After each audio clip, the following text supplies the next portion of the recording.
Hello everyone! Kain tayo! Hindi ko talaga alam kung bakit hindi gumana yung sounds ng cellphone ko dyan sa video na yan. Hindi ko talaga maunuan yung pag-end ko ng video.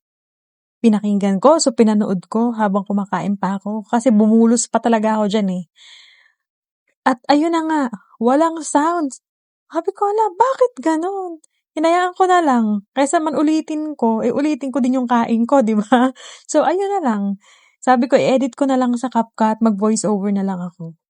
So, ayun na nga. Ang kinikwento ko dyan is, ang ulam ko ay, ayan, adobong baka na may Baguio beans. Yung baka na yan ay hiniwa ko ng maliliit. Yung maliliit lang, ginupit-gupit ko pala yan, hindi ko hiniwa. Kasi nga, pag paggupit, mas mabilis, di ba? So, maliliit lang para kako mabilis lumambot dun sa sabaw ng adobo. Tapos, may ulam pa akong isa dyan yung century tuna. Actually, century tuna talaga dapat ang ulam namin. Nakabili na si Ayela yung spicy. Kaya lang, naisip ko, hindi naman kasya sa aming tatlo. So, ayun, nagluto na lang ako. Tapos si Ayala nakakain na nung pagkaluto ko. Ayun yung ulam namin. Tapos, kinikwento ko dyan na dati ang payat ko. Hindi ko nga alam kung bakit dati. Ang dami kong kumain, pero hindi ako tumataba. As in, hindi talaga. Parang yung katawan ni Maymay Entrata. Parang ganun yung ako kapayat dati. Tapos, nung nag-COVID na, nag-umpisa na kaming mag-work from home. Ayun na, tumaba na ako unti-unti hanggang sa na-maintain ko na lang yung ganitong katawan. Dati kasi, ang routine ko, magpapasok ako sa trabaho.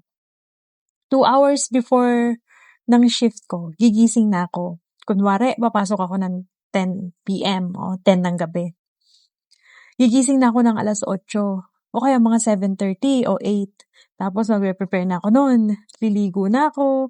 Tapos mag-aayos. Tapos yun na, babiyahe na. Kasi dati, sa Mandaluyong ako nagbo-board. Boarding house. Sa Mandaluyong. So, sasakay ako ng jeep.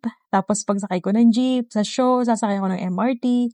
Pag sarado na yung MRT, mag-iintay pa ako ng bus dun sa show. Tapos baba ako ng Magallanes, lakad, tapos sakay ng tricycle. Hanggang andun ako sa work, dun ako kakain ng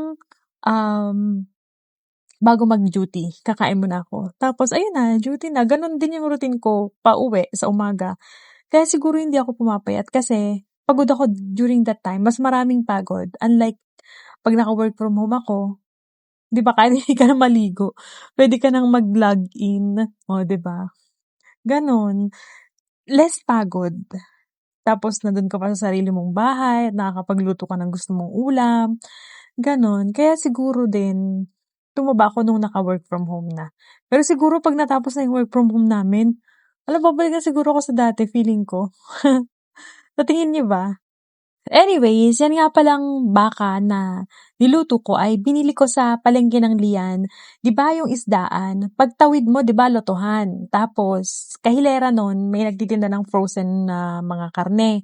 Ayun, dun ko yan nabili, kalahating kilo. Okay naman yung kilo nila kasi yung iba niyan nilaga pa namin nung nakaraan. Actually, yung karne na yan ay tira lang yan nung nilaga namin. May natirang konti or nagtira ako ng konti tapos niref ko. Nagkataong may Baguio beans pa dun sa may lagayan ng gulay. Pinagsama ko na. Yan na nga lang natitirang karne sa ref namin eh. Wala na pang ulam. Yan lang. Ayan. Dun ko yan nabili. Okay naman siya kahit frozen. Masarap din naman. Masarap kasing magluto eh. Yan lang. Thank you for watching. Bye!